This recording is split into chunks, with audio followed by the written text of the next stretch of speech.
demonetized.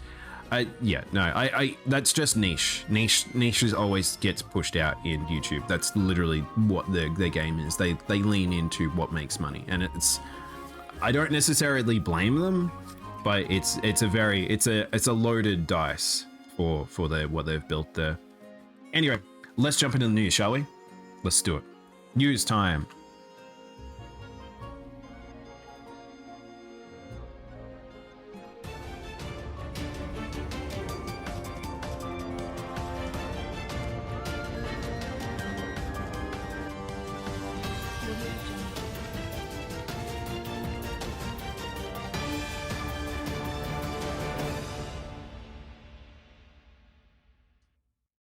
Welcome on in for the news for... Thank you, Samurai. I don't know if that was worth applauding, but welcome on in. It is the... what is the day? Today is the 9th of the 7th, 2022. We are going to be jumping into some gaming news. There's a decent amount here. I was actually surprised. I kind of pulled out a bit more than I was expecting, considering when I was first going into it, I'm like, oh, there's not too much here.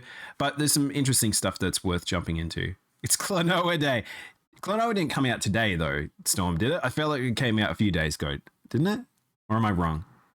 3.0 is my 80% of my average grade. I see. Oh, I think I get it. 4 is it 100? That's a weird marking thing.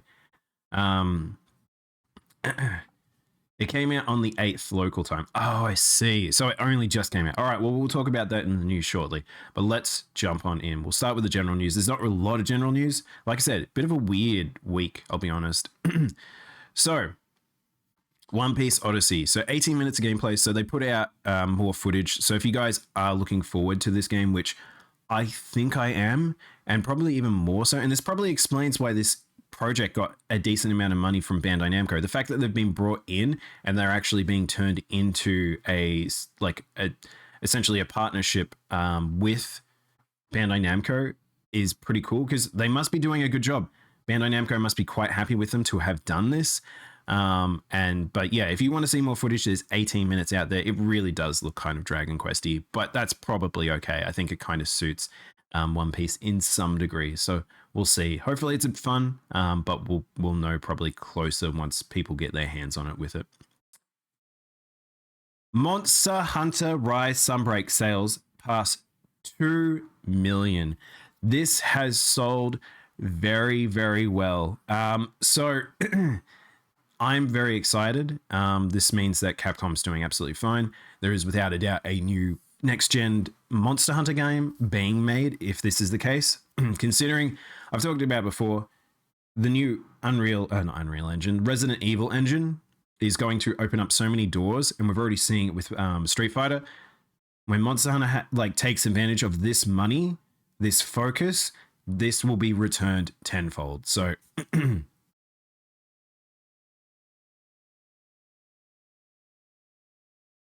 sorry, I got a bit of a frog in my throat today. But yes, it's very exciting, and this is why you guys would have got some free items in game. Just so you know, you would have seen the 2 Elgato packages, and yeah, I'm pretty excited. And they also just reminding people that the base game sold 10 million copies so far. So they've already sold a fifth of the copies that exist out there in the wild for just base Rise. And I think the same time release for both PC and Switch made a big difference. A little sad we don't have crossplay, but who knows? The next gen will probably have a lot of improvements. How much was World again? I'd have to look it up, Samurai. I have no idea. These numbers, World has sold a stupid amount. World is easily their biggest selling Monster Hunter game. It might be their biggest selling Capcom game. I might be wrong about that, but it's done incredibly, incredibly well. But yeah, if anyone can look up those numbers, that would be handy. James Gunn and Suda51 are not involved with Lollipop Chainsaw's remake. So this is a kind of a weird thing that I read. So for those who don't know, Lollipop Chainsaw came out quite a long time ago. It was a Suda51 game.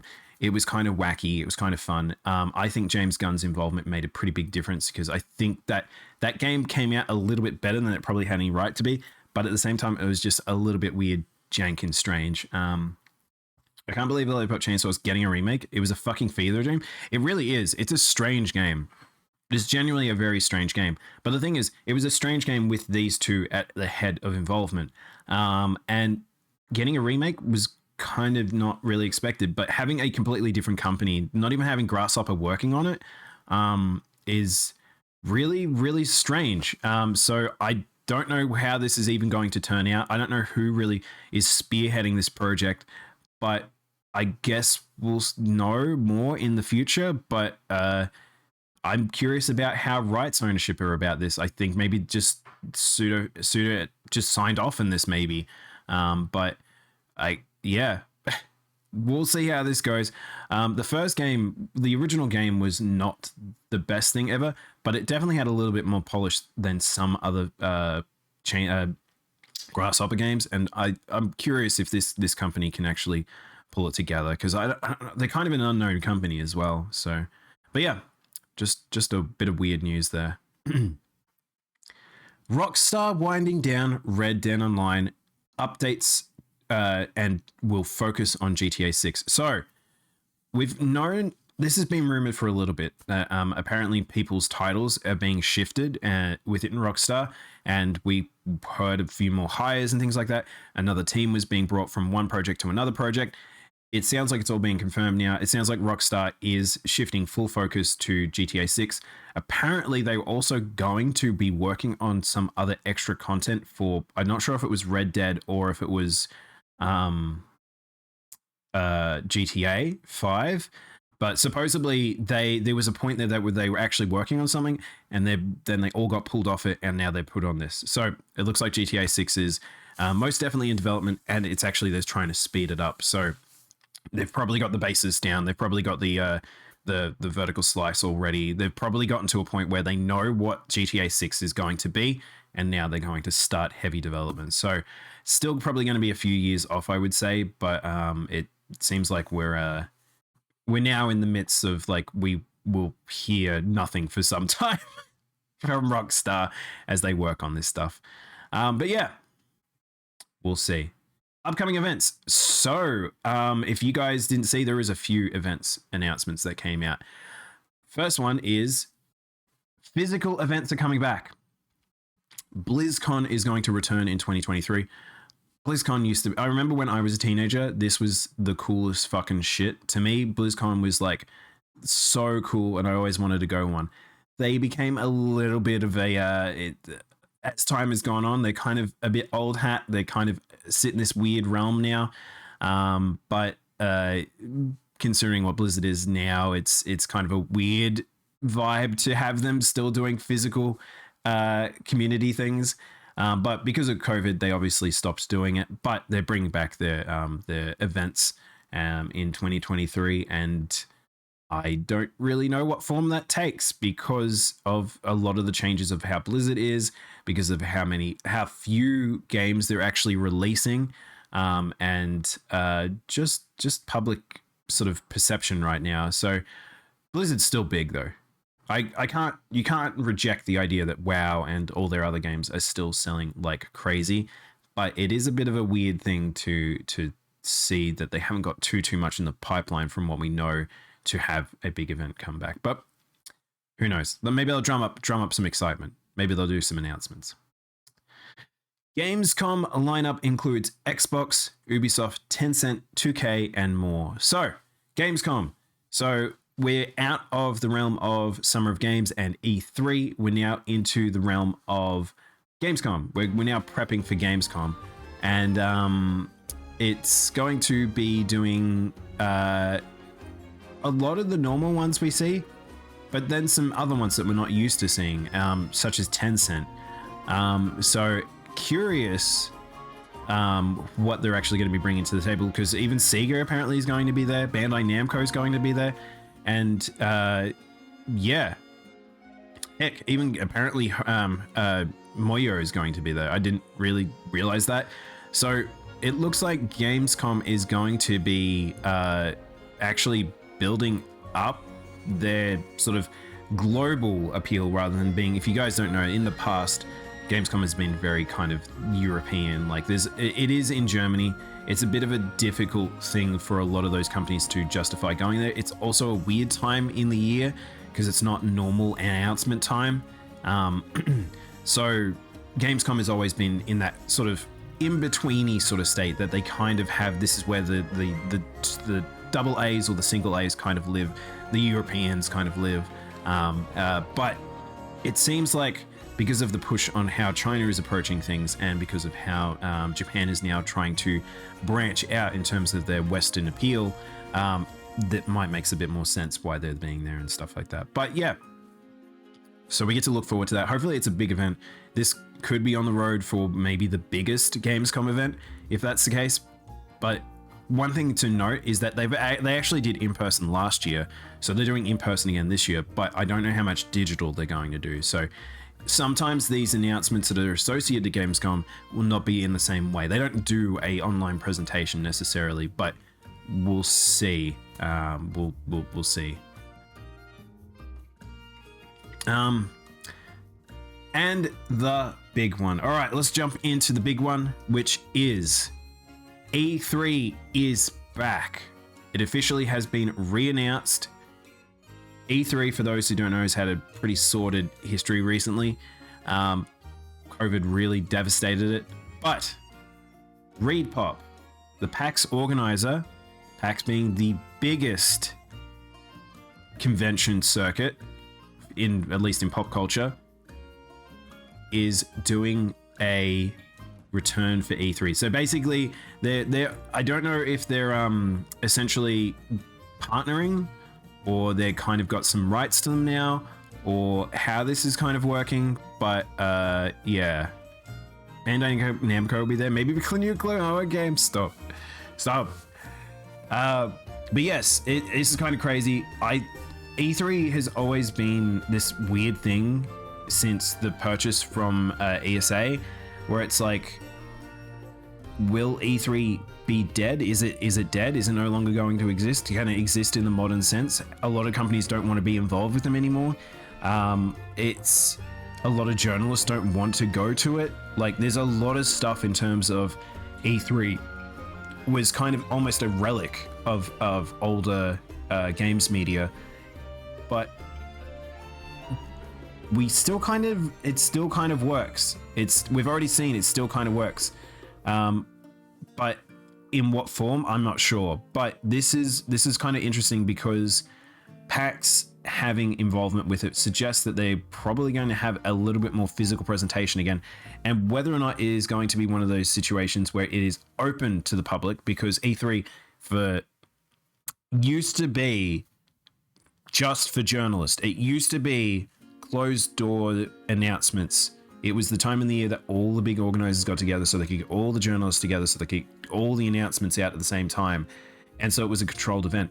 But then as it trended towards digital, as it trended to opening its door to the public, it shifted quite a lot. And some would say probably in the negative for it, because it became like a struggling identity. But as it sold a lot of itself off, as it sort of closed down a bit, and then COVID happened, there was a high chance that E3 would no longer exist. But the brand name is so large, we still call a lot of the time the Summer of Games in association with E3, like the time of E3. That still exists in people's recent memories. So this is probably a smart move by PAX or ReedPop, and we'll see how it goes from here. Like, I'm curious. I really am curious how this goes, because I've talked about it before. I don't dislike E3, but it kind of needs to change, and in what form, really unsure. But the Summer of Games, I would say, kind of has shown that there is still a space for the identity that is just a very large assortment of advertisements for video games. So we'll see. All right, delays for days, except there's only one. It's Forspoken. Forspoken has been delayed until January 24th, 2023. This is not a game I'm particularly interested in. I don't know really what this game is, who this is going to go towards, and it seems to have gotten some traction. It's got a lot of money behind it. I feel like Square Enix's Western IPs don't do fantastically a lot of the time, particularly their newer ones. But there's a lot of money being put here. It's using the engine from Final Fantasy 15. There is the potential for this game to be decently big. I don't think this is like gangbusters numbers, but we'll see how it does. But for some reason, they've decided that a delay is required for this game. We won't really know until post-mortem, but hopefully it doesn't mean that the development is struggling in some area. Maybe they just want some polish, because that is not the largest delay ever. But it's 3 months. So adding 3 months can be a lot in terms of game time frame. So we'll see. Then they won't change the core, but maybe they just need that extra polish time. Announcements? Question mark? Yes, there is. And this one is for Storm. I'll start with Storm's one. So, Klonoa Fantasy Reverie series, the remake, or the essentially the repolished package of Klonoa is back. I am a little disappointed by Bandai Namco. So, Bandai Namco did not really promote this game well enough, I would say. They were doing quite well. I think people were recognizing and people were kind of excited, and it's a good package. However, it's really, really strange where I was waiting for the announcement for this game in various news outlets and things like that. However, really has not made that many announcements. Like this is Serious Gaming. This is provided by Storm. I didn't really see it in a lot of my news areas, and I'm not kind of sure why this has happened. But I'm excited to play this. I never played Klonoa originally, but it's very much it's in my wheelhouse. So this might be something we will play eventually on stream. But it's a little disappointing that they didn't promote it as well as they did. So just so you know, Klonoa is out. I think it's available on Switch and PC. I don't know if it's across the board. Oh no, it's literally out on everything as well. So very easy to get. I don't know the price range, but I imagine it's probably relatively good. It's been selling really well to the point where when it was released on Steam on July 7th, it crashed for a little. It's been fairly high on charts. The release was weird. Yes, okay, so you think you saw it the same as me, Storm. Lack of demos, no ads. It's very strange. I don't know why Bandai Namco's Western divisions have not promoted this game very well. Topping charts in various regions. Oh hell yeah, that's good to hear. Bandai Namco US. I haven't seen any EU stuff either. Like I haven't seen it in my Australian articles. Like it's just this game has not been talked about in the West. For whatever reason, they have not put money into their marketing division at the very end, which is a little sad. They always thought it wouldn't do well. Possible. It's possible. The thing is, Klonoa didn't do super well when it first came out. It did okay. It's recognizable. That was why I was surprised at being returned. But like, this is a game that it's strange. It's just kind of strange that this hasn't been promoted much. We live in a day and age where these games are working really well. Yeah, that's the thing. I think people are hungry for some retro. The fact that there's a game, the idea that a lot of people had a game they didn't play when they were younger because they didn't have the money or they didn't have the time, or it just sort of, they were aware of it, but they just were never able to get it. And now having adult children like us, having the ability to go back and play these things that we were aware of in our little consciousness, and the fact that we missed the mascot era. I think we want the mascot era to come back in some way or another. I don't know if it can come back, but look at how cute this is. This art's fantastic. I think it evokes an older generation in gaming, and I think it's nice to have this sort of return. I feel like in some way or another. But yeah, this was just a very, very strange release for this, unfortunately. We have Bandai Namco merch app, and the president was a huge fan and wanted to try it again. Oh, is that why this kind of happened? Interesting. I'm glad to say, from what I've seen, that's pretty cool. I'm excited. I feel like we won't get a full Klonoa. Like, I don't know if this will revitalize the franchise at all, but I think this alone happening, just giving it another chance, just another chance for for essentially the devs' hard work to be recognized. So, yeah, I'm looking forward to this. It is out. You can purchase it now, and we'll have to keep an eye out to get it in the future. This is the best-selling game in the franchise. Heck yeah, heck yeah.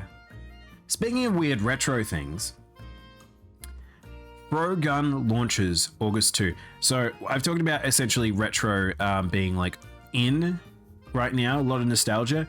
We're now moving into essentially the nostalgia sort of area of PS1, PS1, N64 sort of graphics, and Gun is very much that. So I feel like, to me, this is very a Tante game. What I've seen of it, I feel like it just evokes Tante to me. But I'm looking forward to playing this, and if you've ever played, there was a game on N64 called Chameleon Twist. It looks like Chameleon Twist without twist. It looks like it's mostly a platformer with a little grappling hook, and it has a little like sort of puzzle elements. But I think this game looks genuinely charming. I think this just looks like just a bit of fun. It looks like that. Yeah, it very much it's sort of kind of got a top-downy sort of approach. Chameleon Twist was a bit more third person, but I think this is hopefully will do okay, and it's quite charming looking, nice and colorful, retro. And now into the modern. Valkyrie Elysium gets a release date and deluxe edition. So if you don't remember, this is that Valkyrie game that looks kind of not great, and I'm curious how well it will do, but we actually get to see it in motion. It actually looks all right. I think that those original sort of presentation showcases didn't do very well for this game, but it still does look like a late PS3 game. I don't quite know why it looks like this, because the other Valkyrie games don't look too bad, but this, if you've ever played Drakengard, this looks like Drakengard, and it's very strange. It looks like Drakengard 3. But it's another action RPG. You know me, I like action RPGs. I don't know if this is probably going to be the most polished title ever, but if you like the tone of the Valkyria series, I think that this will still evoke a lot of that for you. So, but yeah, it visually it looks better in motion with now versus the original trailers. It kind of has sort of a gritty look to it, but I feel like there's something wrong with the textures. I don't know if it's the lighting, but everything looks a little bit muddy for some reason. But even like the spell effects on the edges of things, it's kind of lives in that weird realm. Like, it definitely doesn't look like a modern game. But I do think that from memory, this is coming for PS5. So, but they're showing off quite a lot of bosses and things like that, which looks pretty. Some of the designs are really good. But let's see if they actually have the platforms for this game. Yeah, I can see I can see up the top here. So PS5, PS4, Steam, and Steam. And Square Enix isn't a platform. What am I talking about? So it is coming to modern consoles, but it means it's made for the PS4. So little rough looking, but I think it might still be fun. Hopefully, as long as it plays fun is what will be important for a game like that. I'm debating with two classes in Dragon's Dogma. I don't even remember what the classes were in Dragon's Dogma. Great Sword, that's all I need. Whatever Great Sword class. God of War finally gets a release date. This one kind of was a weird one. So this one came almost in association to leaks. We were waiting for the announcement throughout the Summer of Games for this, and it really didn't happen. and then they kind of shadow dropped this announcement, and there wasn't a lot of fanfare around it. There was no event, nothing. It's kind of weird. I wonder if they delayed the trailer for some reason. But God of War Ragnarok gets a release date and a new trailer. I'm wondering whether or not this is due to the leaks coming out about it, because there was leaks that essentially had the date in it. But new trailer. I might crank up the visuals. I don't know. It's meant to be on 1080. Make it. We'll go 4K. 4K chat.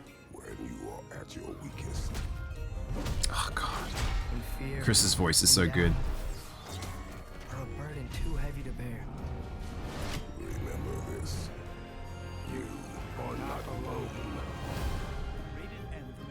But yeah, it's a very, very, very short trailer. It makes me think that they hadn't finished whatever the cinematic trailer was. But yeah, it's very short, very sweet, but very much holding on to the idea that the fact that Kratos is no longer alone. But if you ever finished the original God of War remake, reboot, I would say that there might be some interesting stuff around Atreus, and if they're leaning into the idea that they're together, we'll see how that goes. But yes, it comes out on the 11th of the 9th, 2022. That is not very far away. That is very close. Holy shit. That's so much sooner than I think anyone anticipated. Oh, sorry. I realized it's American dates. 9th of the 11th. But point is, we weren't actually expecting this game to come out this year. We actually thought there was going to be delays associated to it. But it didn't get delayed. It's coming out 2022. It looks like it's coming out end of year.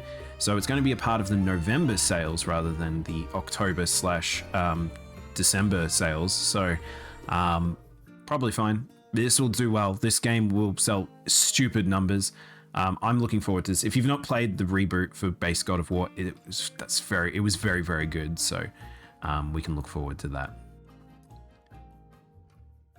Dark Pictures Anthologies, The Devil in Me launches this fall. So we actually had the other game made by the Dark Pictures team, which it's kind of weird that they released another main big game at the same time as Will's still developing these shorter narrative pieces. And I don't think that this is the last of the anthology. But this is going to be definitely one of the darker toned stories. This one is centered around a murderer in a house from memory. But we'll see. I think it's kind of this one might have a bit of Saw motifs around it. So definitely content warning if you've never watched any of the Dark Anthology series. But looks like we got a new story trailer as well, so maybe we'll check out this trailer because I haven't seen it yet. So just FYI, I have not played these, but there are certain YouTubers that I greatly enjoy watching these with. They are big horror buffs, so it works a bit better. Lonnet Entertainment. Charles Lonnet, please. Speaking. My name is Grantham Dumet. I'm in a privileged position. What do we know about this guy? It's very quiet, isn't it? He's a recluse. He's obsessed with H.H. Holmes. Totally sane, I'm sure. Klonoa's in this game? Is Klonoa the Saw character, or does he get sawed? Is that you? There's a ton of killer footage to be had here. So hang on, so I missed, why are all these people in this hotel We thing? need to do this today. What the f is this? Oh my god. So by the way, the trailer didn't have any content warnings, so we're probably okay not to see, we won't see anything horrible here. No one is gonna believe it without proof. Wait, no! What the? Someone, please! What happened? What the hell? What is Oh, it's a scythe. I was like, is that the weird arm thing from Dead by Daylight? I've told you what I have. Please don't waste my time. Wow, this one's a lot darker than the previous ones. If you not watched the other ones, they have more sort of mystical elements to them. I don't think this one does. I think this one straight is just a very dark murdery situation, which yeah. I think this one will be a lot heavier for some people, and it might be the one that they can't watch. But they've just been, I feel like they've been getting better with them. Some of their stories are a bit hit and miss, but some of them are quite good. I thought it was going to be called Dead by Dusk. No, it's the devil in me. Just so you know, with these games, by the way, pretty much each of the games tease the future games. So we've known that this particular event's going to happen a couple of games ago. That essentially there is a murder house with some events that happen, because some are done in the past, some are done in the future, some of the events are like not really in time and stuff. A group of younger Volts go to a haunted place. Pretty much. I don't know outside of that. Like, they probably had it further in that trailer, but it seems like there's a reason why they've gone to that house. All right, now for something really strange I wasn't expecting to read. There's a Milan studio Narco. They announced a Terminator survival game. I don't know what this is. I genuinely am surprised that someone got their hands on the IP for something like this. And I don't know if this is necessarily a bad idea. I just feel like this is probably going to be a low budget weird game, chat.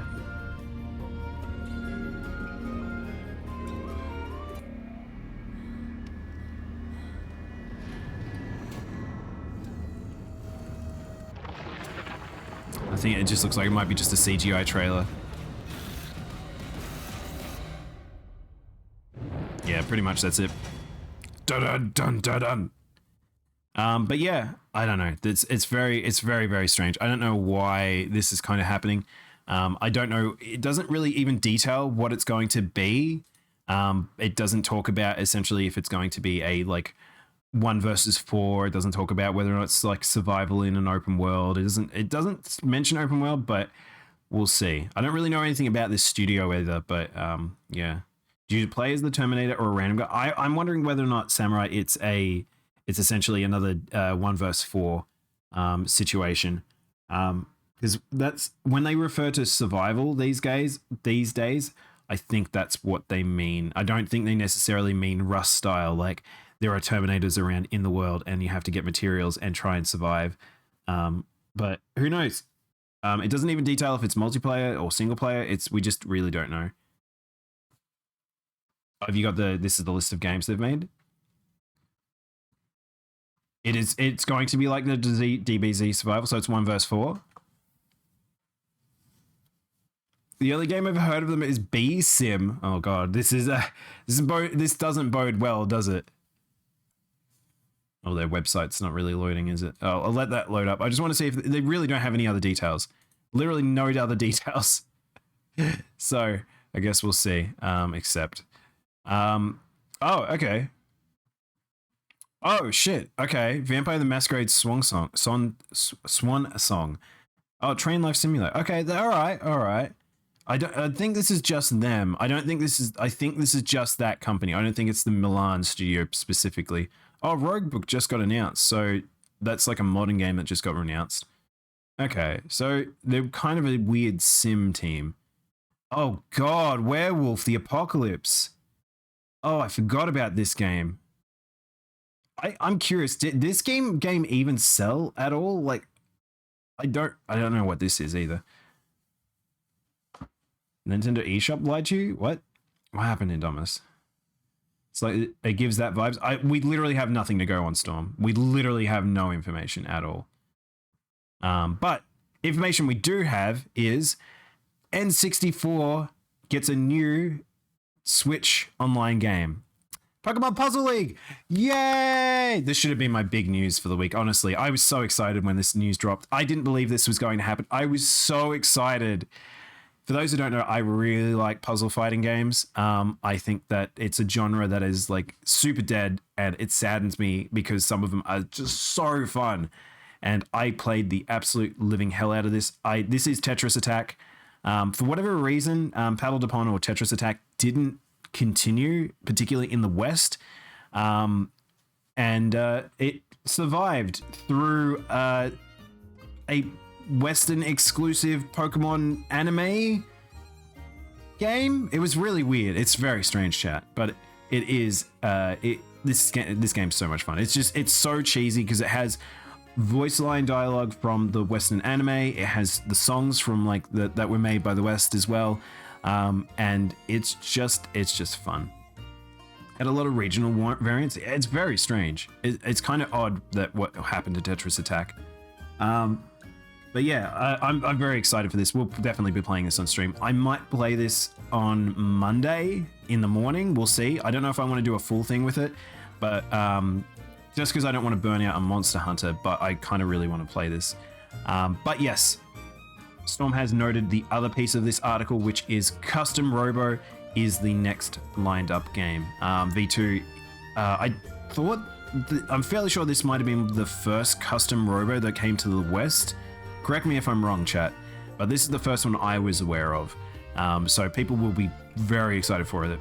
Custom Robo, very much a niche game that I feel like has got a core following, and I think people will be excited for it. But if you've not seen Pokemon Puzzle League, I might get DMCA'd by this. Hello, Ash. I have an important message for you. They are starting an official Puzzle League tournament, and you God, this is so nostalgia to me. I'll go sign up. Eager to prove themselves in this new type of Pokemon battle, Ash and Pikachu race to Pokemon Puzzle League Village. Yeah! Pika! Way to go! So this game, by the way, absolutely runs like hot garbage. The music's lame. I love the terrible music, honestly. But yes, this game runs hot garbage on emulator, so I'm curious how well this will emulate on the Switch. But it's a lot of fun. I love Tetris Attack so much, and I used to be so good at this game. But yeah, if you've not seen what the game looks like, that's pretty much it. But I'm very, very excited. On the page of showing Monster Hunter sale, they showed through images. One was a cover with 3U with the Hunter, but it wasn't on sale. Wait, hang on, what? Are you on your Wii U, Indominus? You can't get Monster Hunter 3U on Switch, can you? If you could, I would most definitely know about that. They could have done with a Pokemon game or anime music. It is the weird anime music from the West. That's pretty much in it. Do we know why this game runs ass on emulator? It's because a lot of emulators can't handle 2D assets, and it's 2D, 3D particularly is really bad. So a lot of those emulators really struggled with it. So hopefully Nintendo figured out a way to make it so that's not as much of a problem. But from playing Pokemon Snap, I did note a few things were having those problems. So if it has got any DNA to that, it could still have problems. James's outfit, yeah. But yeah, if you've not seen Custom Robo, I kind of want to play this. I never played Custom Robo when I was a kid. I had lots of friends that were super into these games. They seemed like good arcade fun. I love Metabots, so I feel like this game should be up my alley. But it's because it's more of a like sort of a 3D arena fighter. I don't know if, where it sort of sits, but I think this could be fun. Maybe we should check this out when it comes out. It's really good, but it's really, really rare. Oh, really? I didn't know that. I could see that. I feel like this could... A lot of weird Japanese niche games in that time period, I could see them being like considered a bit of a rarity. No, but it showed the Switch store. It wasn't labeled 3U, but it was the cover image. Oh, weird. That's really strange. If they release 3U again on the Switch, I will purchase that Indominus, and I will play it with you all. I would love to play 3 again. There you go. Custom Robo. We get to look forward to that one as well on the Switch store. That's exciting. And the last announcement of the week. Dio Field Chronicle is getting a release date. It got its release date. I don't know if they've stated in the article. Here it is. It is September 2nd worldwide. And I think we get our first real trailer for what the game is. I'm curious how this actually is going to play. I think this is we haven't actually seen this in motion just yet. So Diofield is the top-down RTS-y sort of action game where you set up a battle and then go, but I don't know if we know what the combat's like. Is that Shulk? Pretty much all anime boys are Shulk these days. Oh, is it December 22nd for Americans? Okay, yeah, it is. That's right, we have seen the combat for this.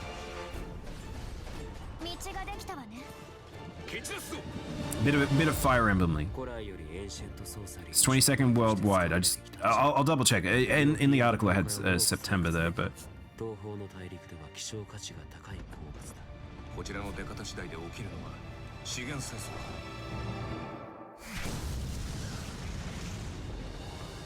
連合からの条件は我々にとって受け入れがたいものだった。この事態を招いたのはあんた自身だ。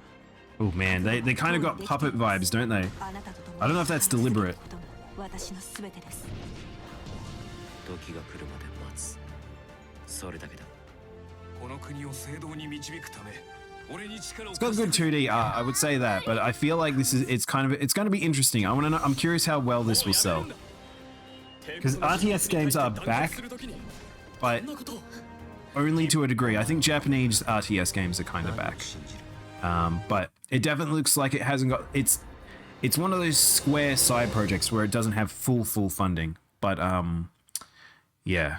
And it looks like the demo is out August 10th. So if you are curious about this game, you will be able to play this on August 10th, just to get a feel for it. All right, now for the real shit. So quite a lot of anime stuff happened, as well as a terrible piece of news that we'll have to talk about as well. But yeah, we got some anime to talk about. Some stuff that I want to talk about. Bleach! Bleach is returning, and we get our first glimpse of the 1,000-Year War. So this is a really, really weird arc in Bleach. Bleach got strange. If you continued reading post I guess the Full Break part did get animated.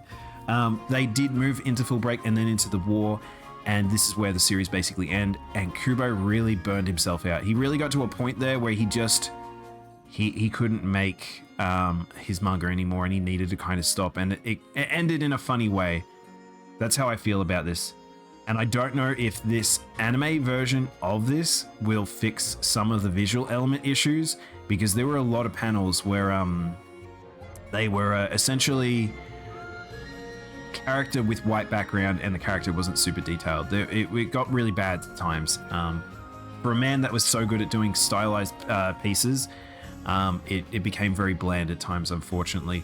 But this version looks crazy. Like this is modern anime really goes hard. So if you don't know, this arc will take place post all the stuff that Ichigo does, but he will be fighting essentially the Quincy army that apparently existed hidden away from society, and they've come to return and take their place as rulers of all life and death. Yeah. This is a weird trailer, by the way, Chad, if you've not watched it. This also reminds everyone that Bleach became very much a war-focused anime or manga, and there is a lot of characters. There's a lot of characters in this series now, and essentially you've got to have enough villains for all the good guys to be able to fight. But just at a glance for this, it is the old art style. It still looks like the old art style for Bleach. They haven't removed that, which is good to see. It looks clean as hell. The lighting looks better than ever. And it looks like it animates decently well. So I think this will be something exciting to watch. because Bleach still has good combat moments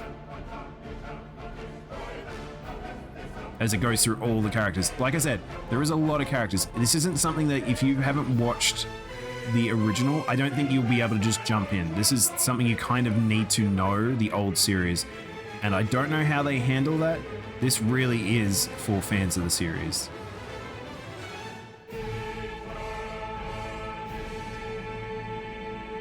This is going to have a weird... I'm curious how people will feel about the ending again. Particularly because of the OVAs just happened, so I'm wondering if the OVAs get animated as well.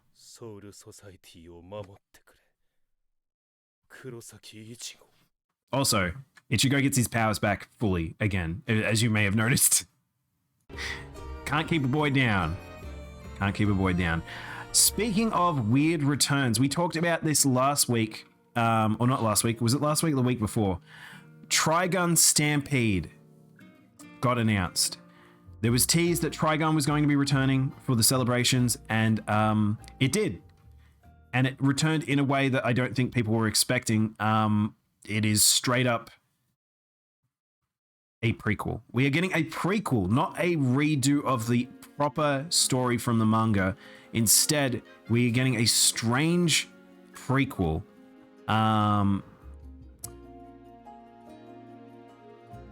It's kind of weird.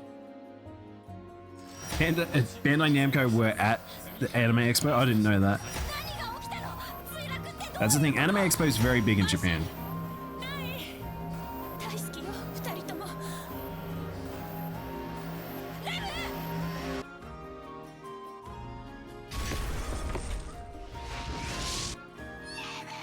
So it's not like it doesn't. It looks like it takes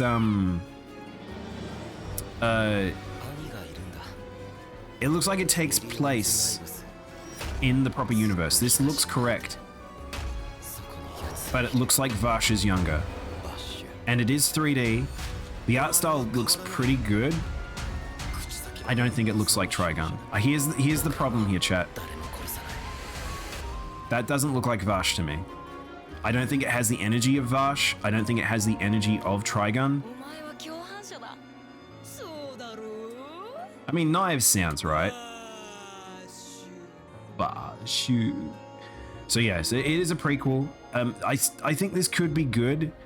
I am sincerely worried because we've not had much like luck recently with reboots and prequels and all that. But I'm excited to see what they could do. I'm really not into what Vash looks like. I think that a character who I love so much having a weird robot arm instead of his bandaged arm, like he straight up doesn't have, like, there's parts of his arms missing. So my assumption is that he's already lost his arm to his, like, spoilers, his bio body. So he may have lost it in an event already, so he knows that, so he had to get a mechanical arm for a short period or something. He hasn't got his trademark crazy hair. He has got his red jacket, but it looks really simple. He's not all bandaged up.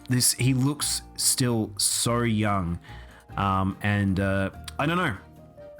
I don't quite gel with it because I liked old Vash, but this could be fun. This still could be fun. So hopefully this is fun. Hopefully this is good. It's got a very, very, very, very good team behind it. But yeah, it'll be interesting to see. Speaking about returners, new panty and stocking anime gets announced by Trigger. I can't believe Trigger is returning to panty and stocking after all these years. I saw the internet fucking explode about this. A little sad people didn't get as excited about Trigun, but people were very, very, very excited for more panty and stocking. And really, there's not too much more other than the fact that it is the same team. So we will just get more of them essentially. In LA? Oh, did I not say LA? I meant L. Trigger reveals Cyberpunk Edge Runners opening. So, if you guys didn't know, Trigger is also working on a OVA short series for Cyberpunk. From what we saw from glimpses of it, it has nothing. It doesn't look anything really in terms of tone of Cyberpunk, but we're getting some glimpses of this a bit more.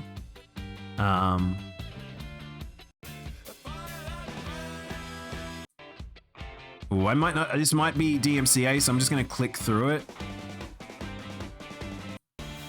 I did see Franz Ferdinand in there.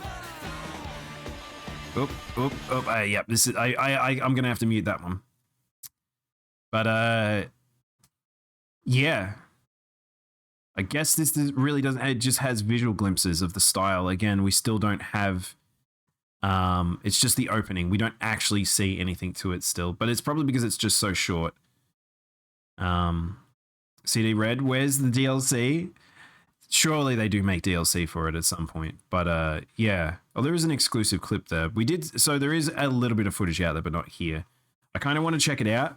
I mean, it's Trigger, so it's probably going to be animated very, very well. I don't know how it'll turn out in terms of tone, but we'll see.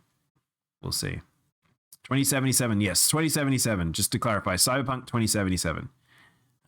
CD Projekt Red's video game. So this technically is cross-media, but we're in anime manga, so we'll just stick there.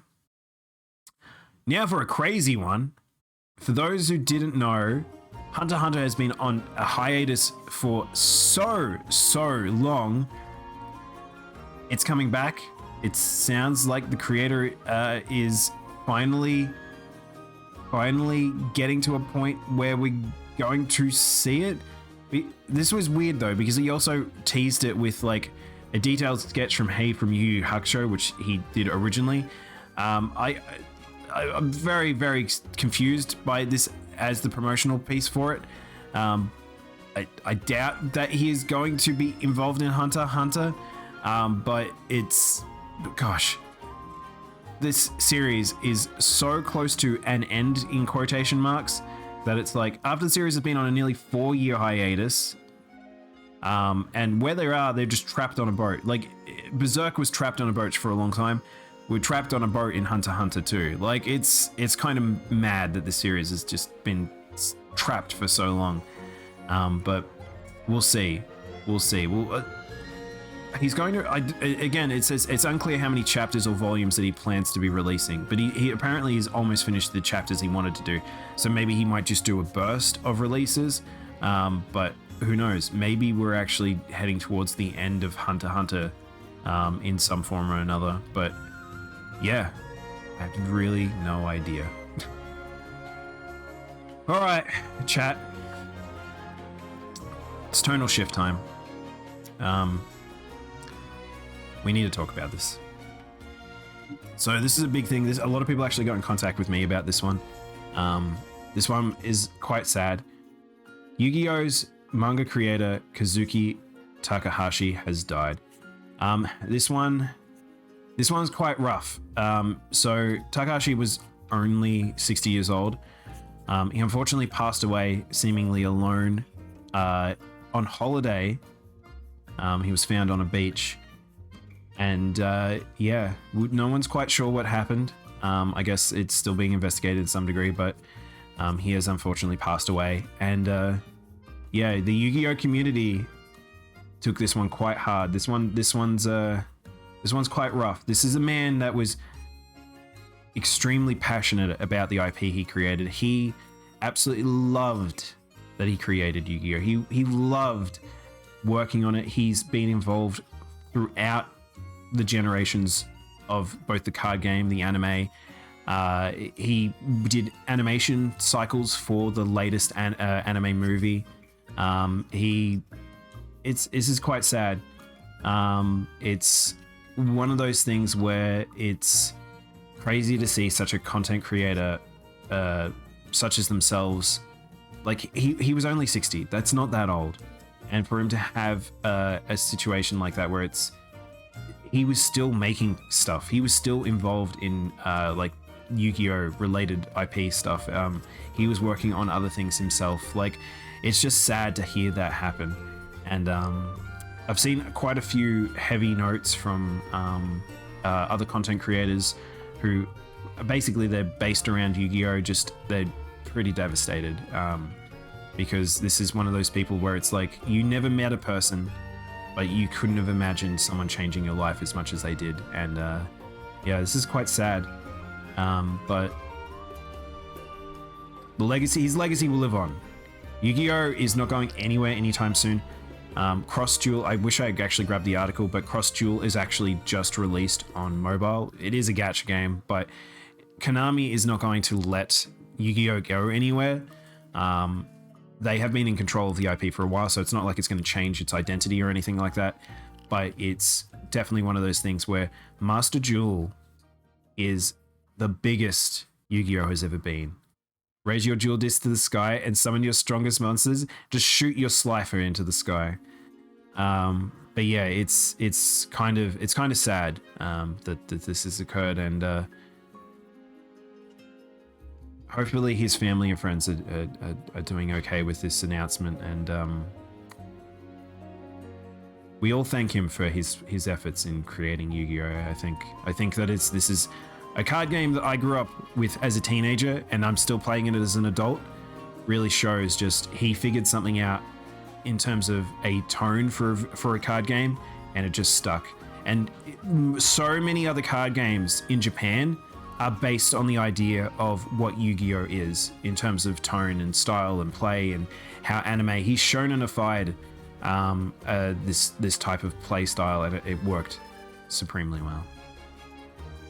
That's one Pegasus couldn't fly. Samurai. Yeah, it's very sad. But yeah. The Prime Minister of Japan also passed away. I won't talk about that one, Storm, because if you know anything about Shinzo Abe, I think it shouldn't be a controversial topic, but yeah, I don't really want to talk about him. He made something to rival Pokemon and Magic. He found that niche. He found something that fitted. And considering what the original Yu-Gi-Oh was to where it became, it's kind of crazy. But he just loves games. You can tell he's a man who loves games, and I mad respect for that. One more article left, chat. Rather than finishing on just on such a sad note, we'll finish on a big business piece. This one is something not that unexpected. There's probably one other thing I could have talked about today here in terms of loot boxes, but we won't talk about that because it's currently undergoing. But UK regulatory investigation is happening for Activision Blizzard acquisition. Just so people know, if you are a global financial company that you have various different offices in very different places, it doesn't mean that you are necessarily constrained to where your head offices are. The UK regulatory investigators are looking into the purchase as well, considering there has been some funny stuff about this, as well as the upper board management stuff. Blizzard and Activision, it's never going to end, and we will see how this goes, but they are now also... things happen in the European side that don't happen on the American side, which could cause some things to happen, and we will see how this goes. Some would say he was the king of games. Very true. Very true. But yeah, so we'll see with this Activision Blizzard thing. Again, also, I'm not talking about it too much, but there is also loot box stuff, just in terms of European sort of gaming collective, but also particular ones. I think it was Netherlands from the top of my head. They're looking to ban as well. So loot boxes and the idea that Activision Blizzard are currently doing 2 loot box games at the moment, that it's, yeah, in trouble in the news. Wow, so surprising. At some point, I can't believe this. So chat, seriously, there was a point there where Ubisoft, E3, Take-Two, like a lot of them were these problem chat talkers, like,